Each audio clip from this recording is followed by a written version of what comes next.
Hey everybody, and welcome to another one of our Friday Discovery sessions. I want to thank everyone for joining us on this. I don't know how it is where you are, but it's an especially sunny Friday here in Ottawa, which is always going to put me in a good mood before the weekend. And this one is an extra special session. We've got someone joining us internationally, which is always, really, really cool to hear what's going on beyond our borders here in Canada. So welcome everybody. My name is Kirstin. I'm the Community Engagement Manager here at Efficiency Canada. I'm joining this call from Ottawa, which is the unceded and unsurrendered territory of the Algonquin Nation. I'm going to remind everyone that your questions are more than welcome, and we would encourage you to put them in the Q&A box throughout the presentation, and you'll see that Q&A button at the bottom of your screen. The other way to ask your questions at the end of the presentation will be to raise your hand. And I know people can feel a little bit shy, but it's a great way to have a bit more of a conversation and ask your question directly that way. So I will remind everyone about that later on, but remember, questions throughout the presentation, more than welcome. And with that, I want to introduce our speaker this week, which is Michele Russo, who's joining us all the way from Italy to talk about the Italian Superbonus of 110%. So really exciting new tool that we can learn about and try to learn some lessons that might apply here in Canada. So with that, I will pass it over to you. Thank you very much, Kirstin. It's a sunny day here in Rome too, so welcome to everybody. Thanks for having me. I'm going to explain to you what this piece of legislation is about and basically how is it progressing. I have a presentation, of course, to share, so let me share it for you. Okay.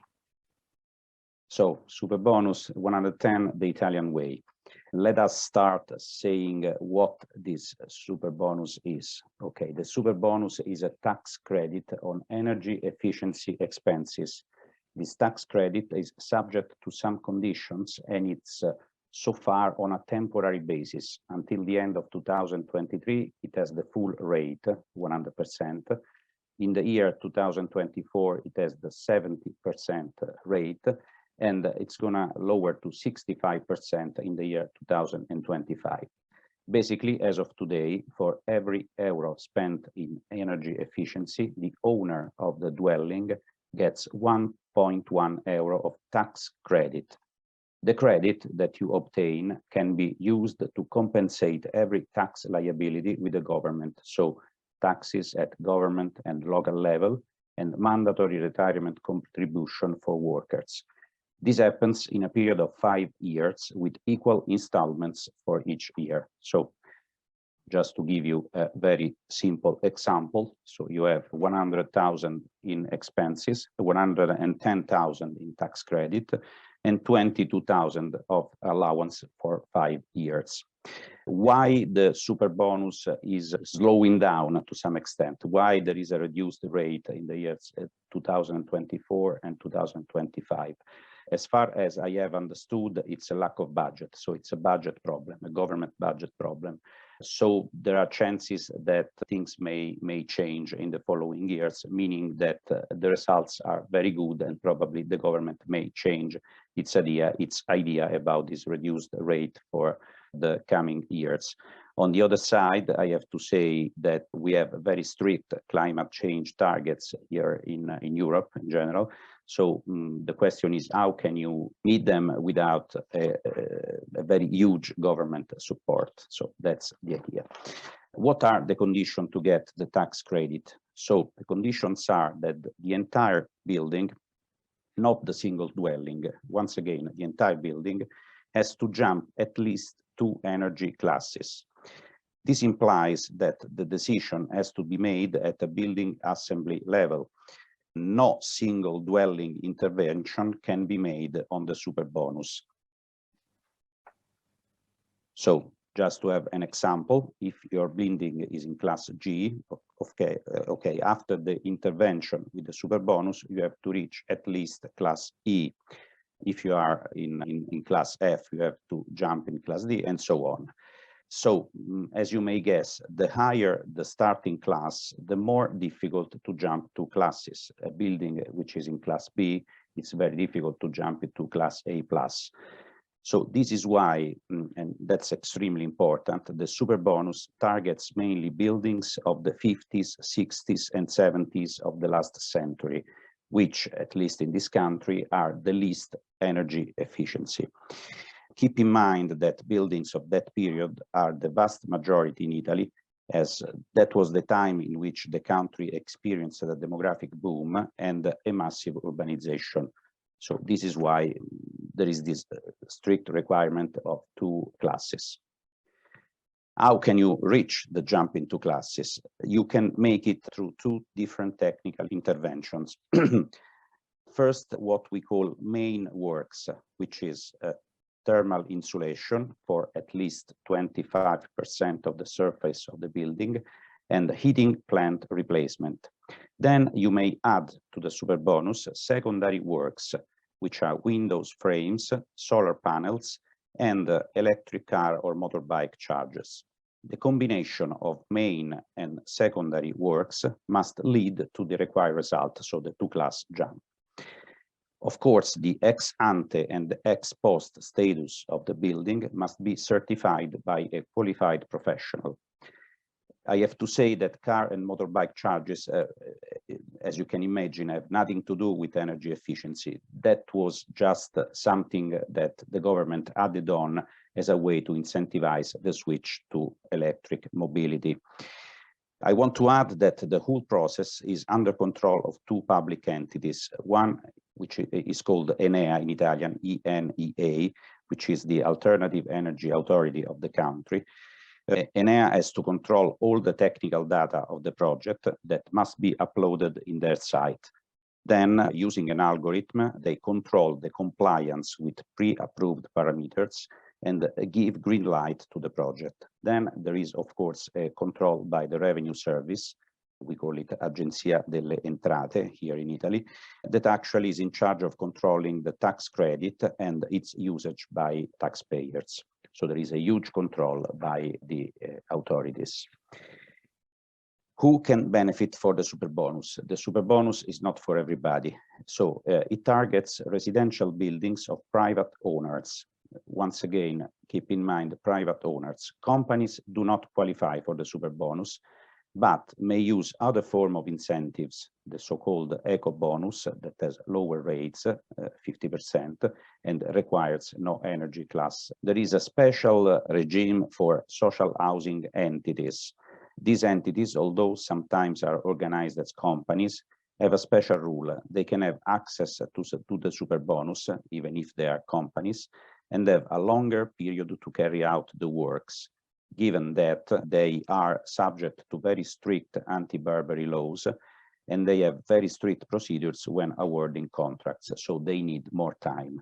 I also have to remind you that these social housing entities here in Italy are basically owned by either the government or local authorities, so they are basically government owned. Once you have your tax credit, what can you do with it? Once entitled for the tax credit, the beneficiary, which are families, ordinary people, not companies, as I was mentioning before, has 3 different options. It can use it in front of his/her tax or worker contribution liabilities in 5 years, as I have mentioned. They can trade it with other taxpayers, including companies this time. Although companies are not entitled to the Superbonus, they can be the recipient of a tax credit. Or they can also swap it with a company performing the works in exchange for a 100% invoice discount. The invoice discount is really one of the big news of the Superbonus. It is the possibility to trade tax credits, allowing small taxpayers, either property owners or small medium companies in the construction industry, to pass on the benefit to big taxpayers that can buy at a discounted price. This is why the government set up the 110%, as the 10% is intended to cover also the financial cost of the discount. So with this scheme, with the invoice discount, which is by far the preferred choice of homeowners so far, small taxpayers can directly transfer the tax credit to the company performing the works in exchange for a 100% discount on the invoices.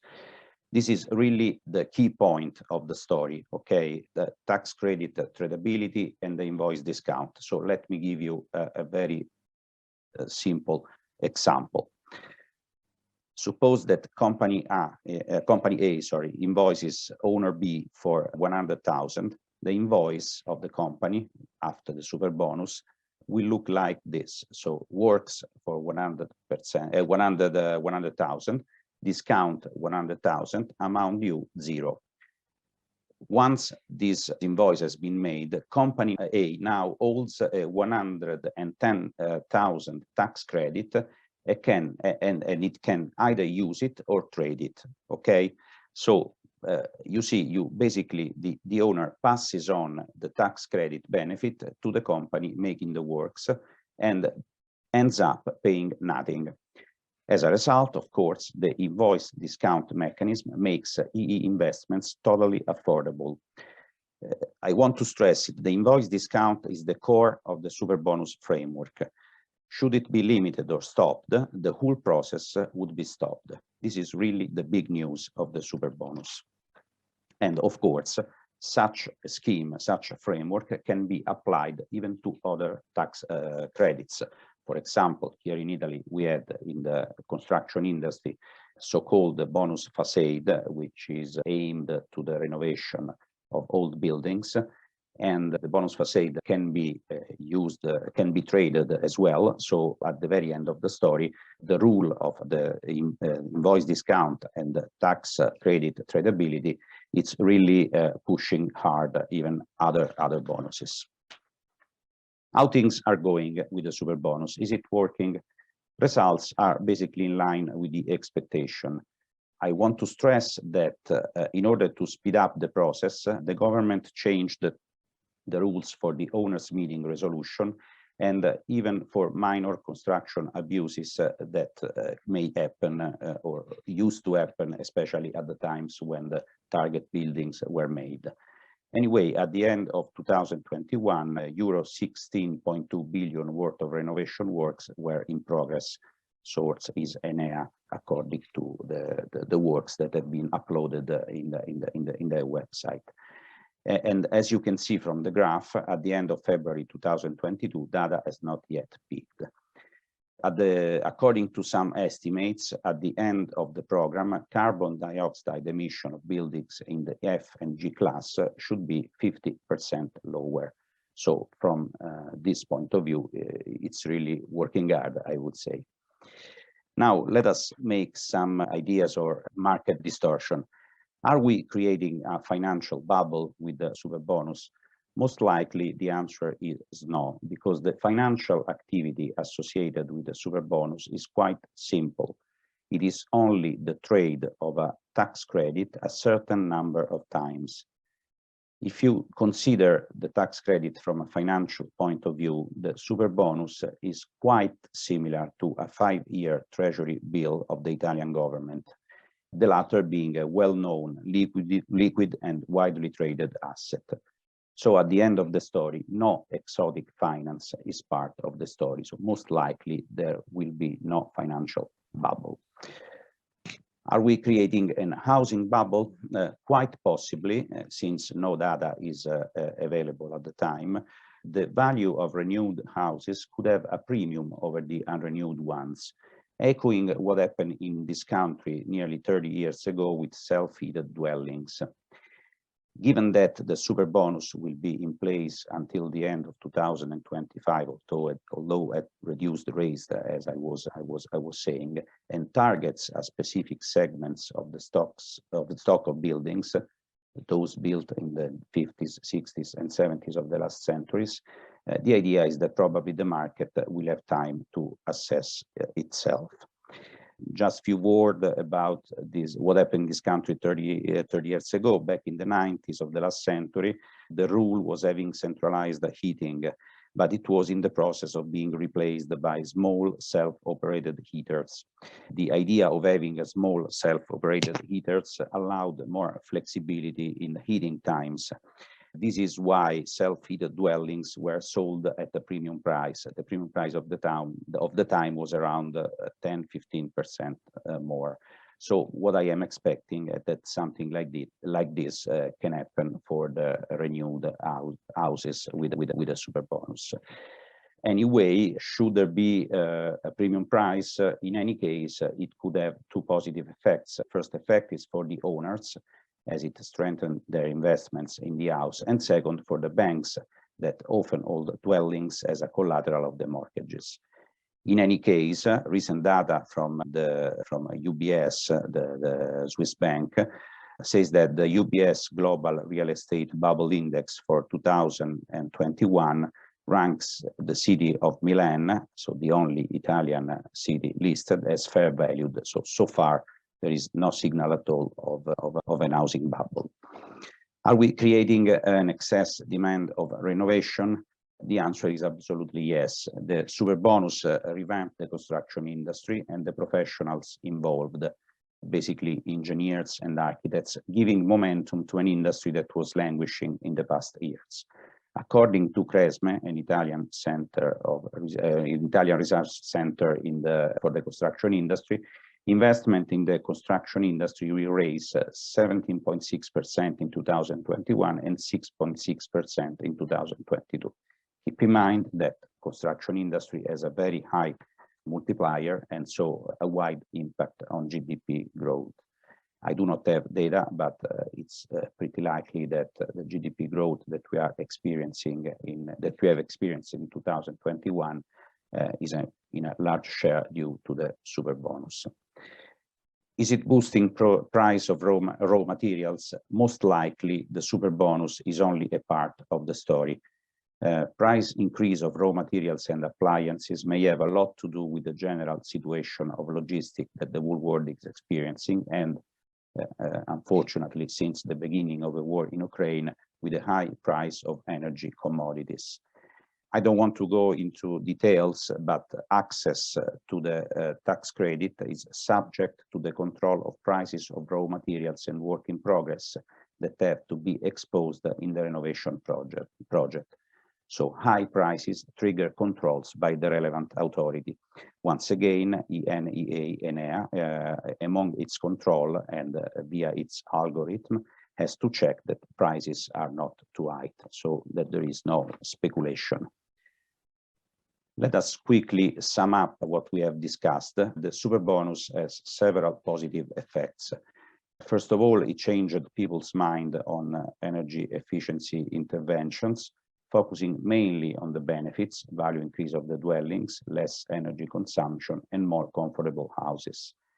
By allowing the tradability of tax credit, not only for the Superbonus, but also for other bonuses, it made EE investments affordable to almost all families, and it also boosted the economy in a period of depression. On the other side, we have to say that there is another side. It artificially created an excess of demand. Construction companies are often fully engaged and look for big projects. This means big buildings at the expense of smaller ones. To address this issue, in my opinion, the Superbonus should be around for the longest period possible. That's it for the moment. So thank you very much for your attention. Please, now we will have I will try to answer to your questions, but for further inquiries, feel free to write at my email that you can find it here. Anyway, here I am, and to take a look at your questions. Awesome. Thanks, Michele. We do have quite a few questions, so I'm going to try to get us moving through them quickly. But I want to let everyone know our only rules for questions are no sales pitches and no comments disguised as questions. So we have a few in the Q&A box, but I actually see someone is brave enough to raise their hand, which is always awesome. So Jim, I'm going to go to you first. So I'm going to allow you to talk here, and you should be able to unmute yourself and ask your question. Thank you, Michelle. Very good presentation. Very interesting perspective. I wanted to know how the energy classes were created from A+ to G. Was that a European-wide thing? Yes, yes, Jim, that's a European rule. Okay, so what you have seen there, I can put it up once again if you want. You see that besides all the classes, there were some figures of energy consumption. So basically, you just fit in one of the class according to the energy consumption of your dwelling. But that's a European rule. Okay, so it's valid all over Europe. I think we'd have to add a few more classes for Canada. Thank you. Oh, I have to say that there is, I just stopped it at A+, but you have, say, A++, A+++, and then you have silver, no, bronze, silver, and gold. But I didn't want to be how can I say, I didn't want to enter into many details, so I stopped at the A+. Anyway, there are more. Of course, the aim is to arrive at zero consumption dwelling. That's the idea. Thank Awesome. you. Thank you. My pleasure, Jim. And we actually have a few other folks with their hands up. So I'm going to go to Valentine here. So Jim, you'll be able to mute yourself. And Valentine, you should be able to unmute yourself. Hey, Valentine. Thank you, Michelle. This program sounds amazing. Like, I definitely want to try and work with getting this incorporated somewhere on PEI on the East Coast of Canada. I did have one question though, like, did the Superbonus consider like the embodied carbon in the retrofit projects?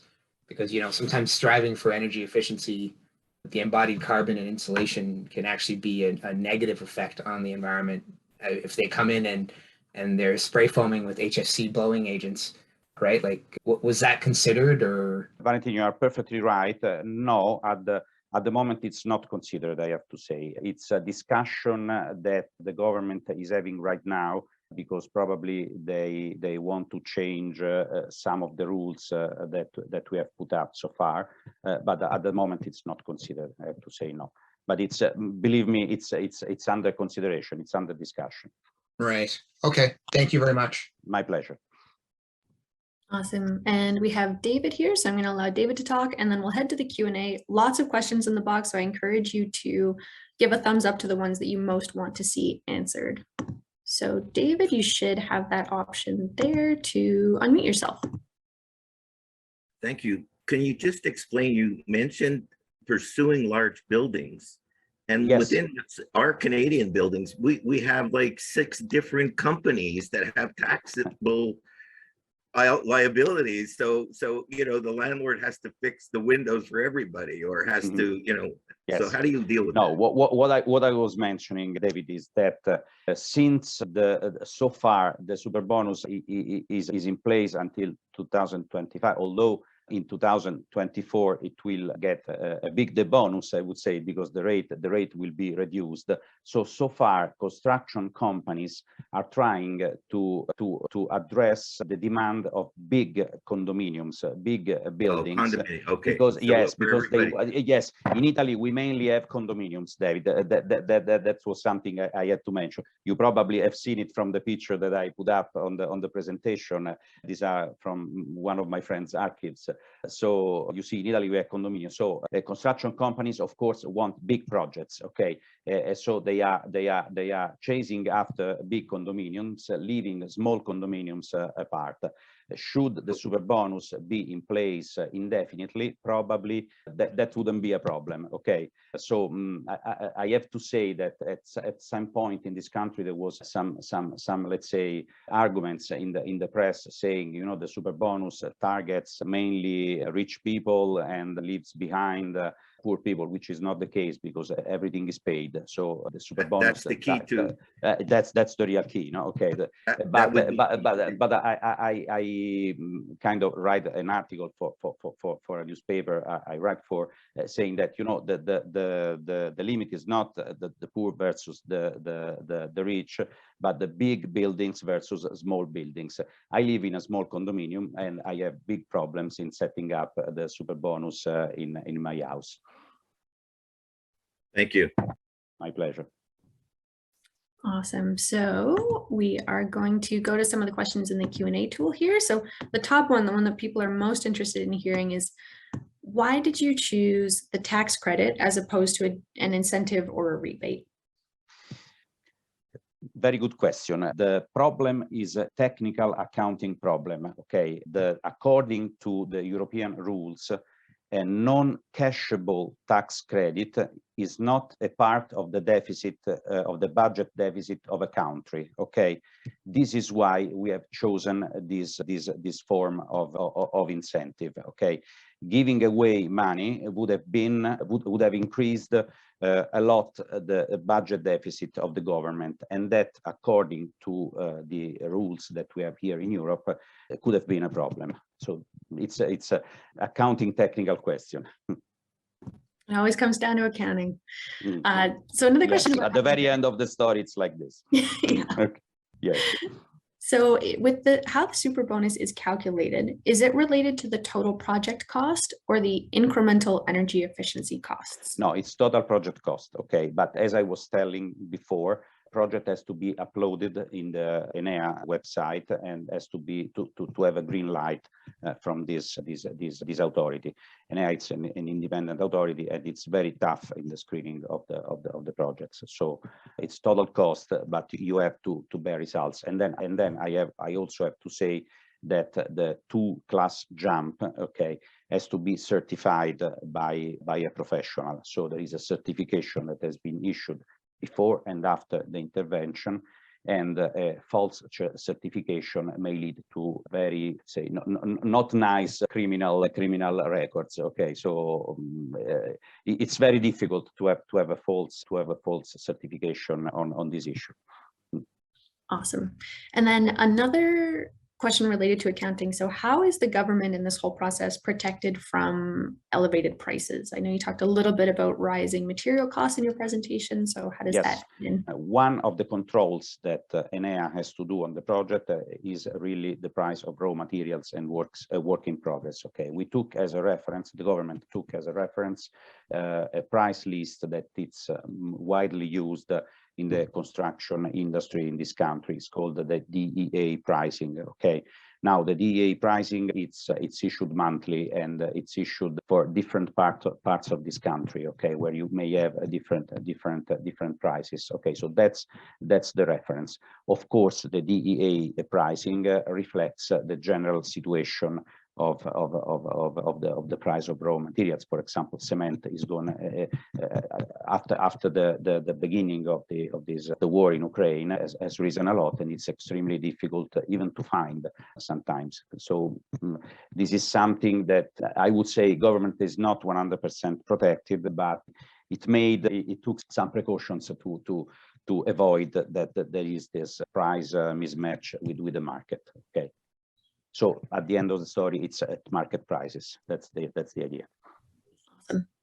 And a question here. So this is something I think we see happen in Canada sometimes when a new rebate comes out. So Josh is asking, I could see that 100% invoice discount would lead to a large flood of project requests. Does Italy have enough contractors and companies to deliver on this level of work? And is there enough material to actually keep up with demand?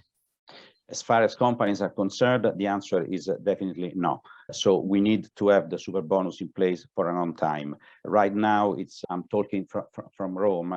It's easier to meet the Pope with respect to an engineer, a civil engineer, okay? Because they are so busy that it's really difficult to get in touch with one of them. So this is why I was saying in the presentation, at the end of the presentation, that in my opinion, the super bonus should go on for more years in order to give time to all the, first to the market, to the assess itself, and second to the actual structure of construction company and material to allow everybody to take. It's easier to meet the Pope. It's believe me, it's like this. You go on Wednesday in St. Peter's Square, at least you can see it. Okay, meeting an engineer, it's really a mess in this country. Oh man, yeah, similar problems, I think. So I think another lesson. Italian humor, sorry. Another lesson that we've learned here in Canada from Europe is that energy sprung model, being able to do the renovation while people are, minimal disruption to folks living there. So are you seeing a lot of disruption for the building occupants when the super bonus work is done at the building, and where do people go while the work is in progress? Actually, you do not have to leave the building if you do the super bonus. I have to mention, sorry, I have to take some time because the super bonus goes together with what is called the earthquake bonus, which I did not mention because it has the same rules but aims to the protection of buildings from earthquakes. This is a seismic country. Italy is a seismic country, as you may know. We are mostly like Japan. Every once in a while there is an earthquake. Okay, so if you are planning to do the energy efficiency and seismic efficiency together, you really have to leave your house, because the seismic efficiency works are really tough. I mean, if you are just doing the energy efficiency, as mostly as most houses are doing, basically the work is outside. Okay, you put the cover on the building and you change the windows, you make the roofs, but you do not have to leave the house. So far this has not been a problem. For major works, especially with the seismic bonus, then definitely it's an issue. But so far, super bonus accounts for, I think, 95–97% of the total works. Perfect. We have a question in the chat from someone who's having a hard time getting their question into the Q&A tool. Is Milan a representative city for, a housing bubble or housing prices in Italy, or is it, is it a unique situation and maybe not a good comparison across the rest of the country? Milan is the second largest city in this country, the first one being Rome. And in general, Milan is highly representative of the real estate market, because when you have a bubble in this country, it starts there. So this is why UBS, in my opinion, took Milan as a reference and not Rome, okay, for example. So I think it's representative. So it means a lot that you do not see tensions there. This means that the whole country is mostly fairly priced, I would say. Perfect.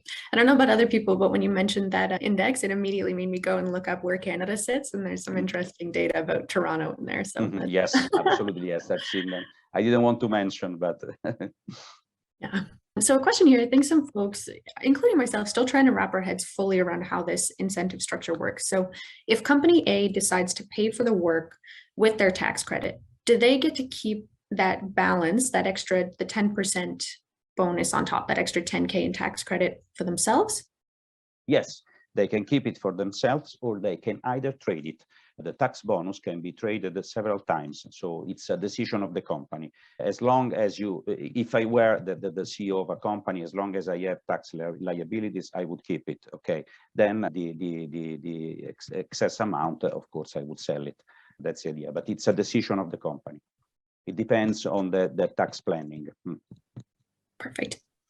And so what sort of qualified professionals are used in Italy for the pre and post energy assessments? Yes. In Canada, we have energy advisors. So what's the equivalent there? No, here we have civil engineers. Okay, they have of course there is a list of approved civil engineers. Okay, and these are the guys that can to manage all the paperwork and have to make the ex ante and ex post declaration. Another question about pricing here. So you talked about controls on excessively high prices. So this person is saying that what they've seen in other cases is poor quality construction and a loss of interest in renovations as soon as the incentive program is over, because people are just waiting for that next incentive to roll out. So kind of that boom and bust cycle. So how do you see this being addressed with the super bonus? So far, it's not addressed, Kirstin, I have to say, because the super bonus ends in 2025. What we are trying to do is trying to set up a framework that can work indefinitely, because I strongly agree. Of course, when the incentive goes down, the interest goes down as well, and even the construction industry suffers a lot. So it doesn't make sense to push it up and then pull it down. Okay, so what the government is trying to do is trying to, let's say, stabilize the bonus and see how it can be made indefinite. Okay, in my opinion, probably, but this is only my personal opinion, what probably will come out is that the incentive will be linked to the income level of the family. Okay, so the lower the income, the higher the incentive, and vice versa. But that's my guess, Kirstin. So it's under discussion. Perfect. And can this program be stacked with any other available program funding? And if so, if that's the case, can you explain how that might work?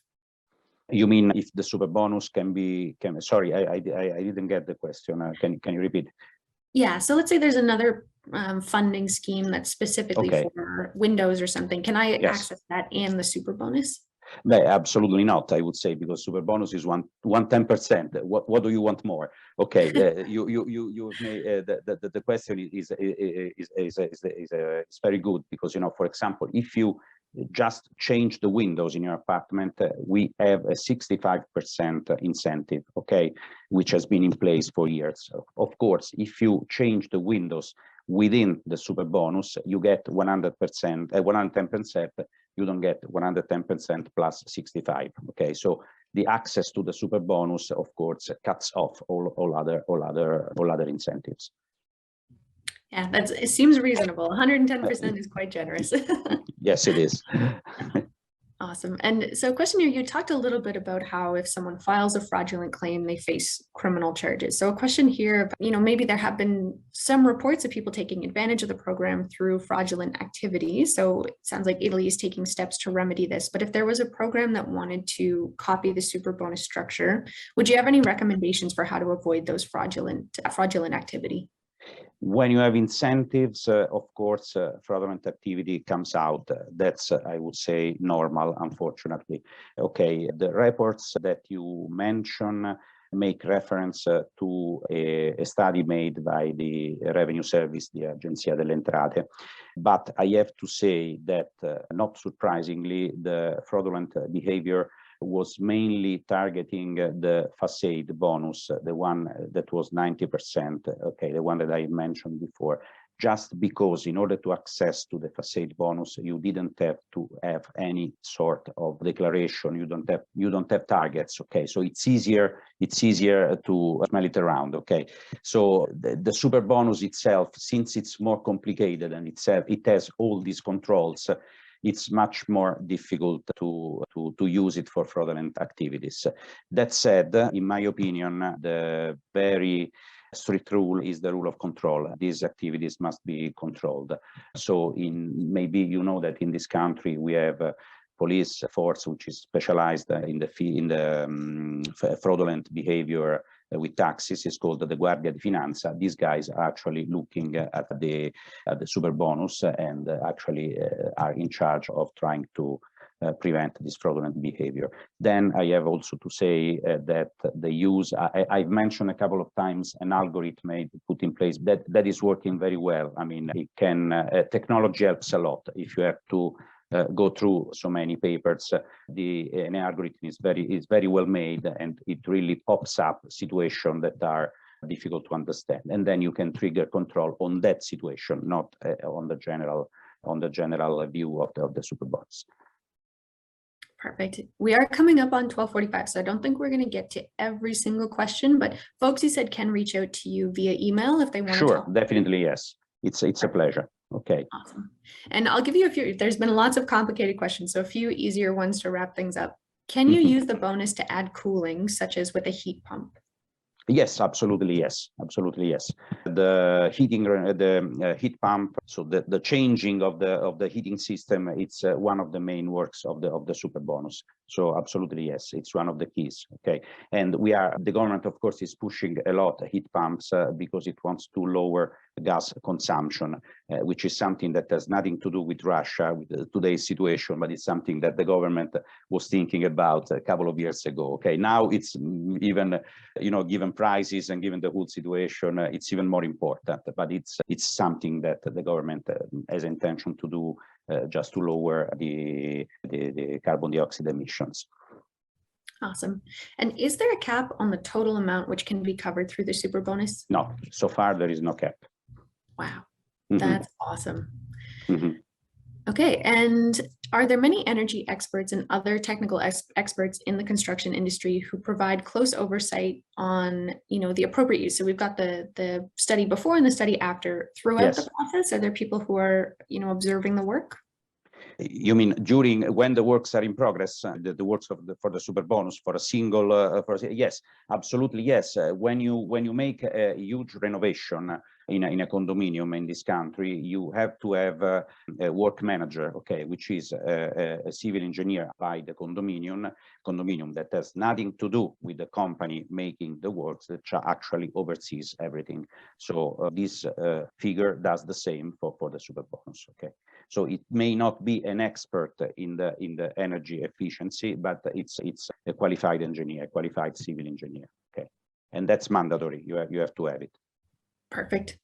And that takes us to 12:45. We have a hard cutoff so that everyone can get back to their lunch or the rest of their afternoon. So thank you so much, Michele. It was so interesting to learn about this. Thanks, Kirstin.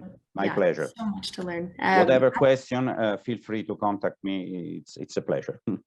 Perfect. And have a great Friday, everyone. And we'll see you next week. See you soon. Bye-bye.